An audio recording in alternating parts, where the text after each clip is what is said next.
大家好，我是曹峰。家里面的洗衣机用个1年半载，里面就会非常的脏啊，需要定期清洗。如果不清洗的话，可能衣服越洗越脏。想要清洗洗衣机，我们首先得知道它怎么拆啊。今天就给大家分享一下如何拆解这种涡轮洗衣机。首先，我们需要准备一套涡轮洗衣机的拆卸工具，这套工具也非常的便宜。这个是一个 Y 型套筒，用来拆卸内筒跟离合器的固定螺丝。这2个劈头是用来拆卸波轮盘中间的固定螺丝。这个劈头比我们平时家里面用的螺丝刀大一点，因为波轮盘中间的固定螺丝比较大，如果用普通的螺丝刀容易打滑。使用的时候，我们只需要把这个劈头装到这个套筒里面就可以了。这个大扳手也是用来拆卸离合器跟内筒的固定螺母。离合器跟内筒有2种固定方式，一个是用螺丝，一个是用螺母。这2个起子是用来拆波轮盘的。接下来我用这一台涡轮洗衣机给大家演示一下如何进行拆卸。我们首先把内筒底部的波轮盘固定螺丝拆下来。波轮盘的固定螺丝用这个劈头加 Y 型套筒。这一颗螺丝顺时针拆卸是拧紧，逆时针拆卸是拧松。这个螺丝拧松之后，我们可以先不用取出来。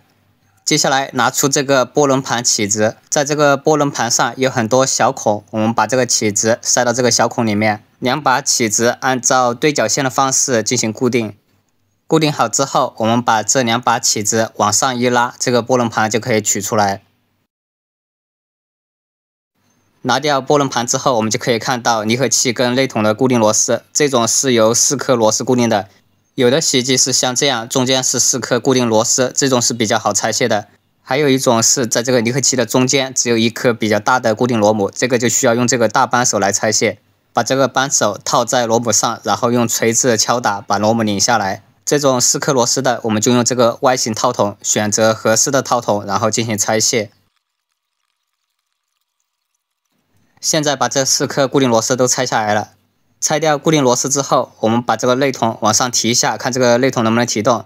如果能够提动，那后面就很好拆卸了。有的时间久了，这个珐琅盘跟离合器会卡死，非常的难拆。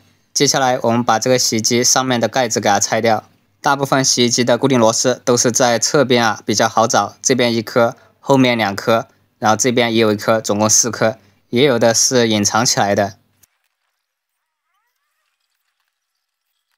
现在把这4颗固定螺丝都给它拆下来了。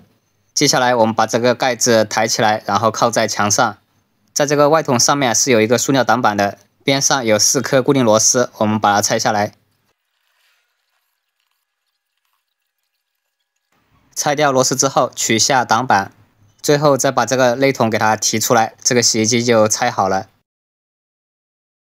清洗的时候，我们可以在内筒里面倒一点水，然后再倒上洗洁精，用板刷把这个内筒给它刷一遍。刷好之后，我们再启动洗衣机的脱水程序，把里面的污水给排掉就行了。外筒也一样，喷上清洗剂，用板刷刷干净，再用清水冲洗，最后再把这个洗衣机重新装回去就行了。是不是非常的简单？